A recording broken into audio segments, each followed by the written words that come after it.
And in the unresolved problems segment tonight, Trump and the African-American vote. The city of Chicago recorded 90 homicides in the month of August, the bloodiest month in the Windy City in 20 years. With much of the violence occurring in African-American neighborhoods, Trump has made curbing crime in urban areas a big part of his pitch to black voters. Chicago just had the most violent month in 20 years. More than 2,800 people have been shot in Chicago since just the beginning of the year. You look at war-torn countries are safer than living in our inner cities by a lot. It will and it must be ended. Under a Trump administration, it will indeed end.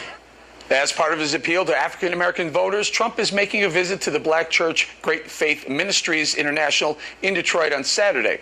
With us now for analysis, Robert Jeffers, the senior pastor of the First Baptist Church in Dallas, along with Nikki Huston, an attorney and civil rights advocate in Philadelphia. Nikki, we'll start with you. What do you want to hear from Donald Trump when he visits Detroit tomorrow?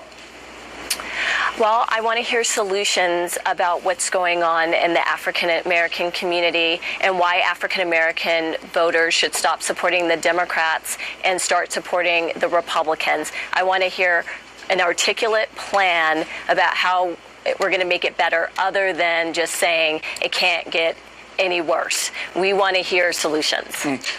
Before I go to Pastor Jeffers, Ms. Houston, did you hear that? Do you think that President Obama has been good for the African-American community, at least jobs and economically? It requires people from both sides, both parties, to be part of the solution. I live in a city that has not had a mayor from a different party, a Republican party, in about 50 years. I think that having multiple people sit at the table and come up with solutions is a positive thing. So this is not just a Democrat problem. This is a Democrat and Republican and American problem. Okay, we're losing too many young people. Pastor Jeffers, your thoughts? And Nikki Houston points out that Philadelphia hasn't had a Republican mayor in over 50 years, but a lot of major cities in the U.S. haven't either. And the African-American unemployment rate is higher than the national average, and the poverty rate is higher than the national average in those Democrat-run cities.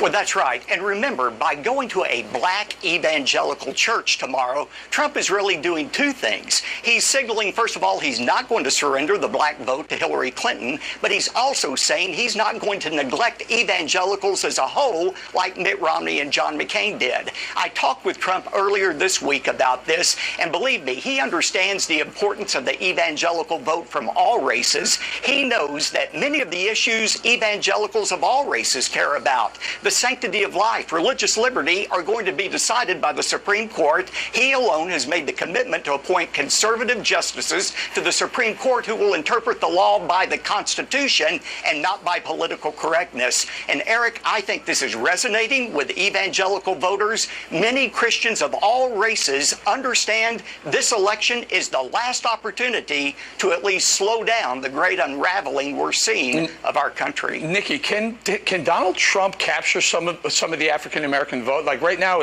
I don't know, I think he's polling somewhere around 8%. That means 92% are going to vote for Hillary Clinton. What does he need to do to make that more equitable?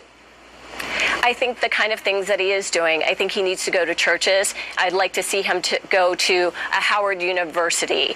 I'd like to see him meet with legislators and city council people in some of these big cities. So, yes, the churches are important, but that's not the only place that black life is.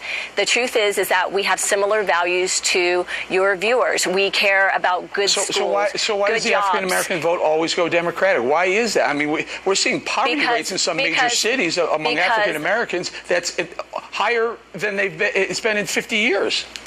Because Democrats are in our community. They're coming to the graduations. Unfortunately, Republicans have abdicated the African-American vote, and unfortunately, can't come every 4 years and start talking You know what, Pastor? You know, I pointed out that 8% figure to Trump this week and reminded him that is more than Romney or McCain had. And as evangelicals go, evangelicals are preferring him by a more than 3-to-1 margin over Clinton. He said, that's great, Robert, but I want to know who that one is.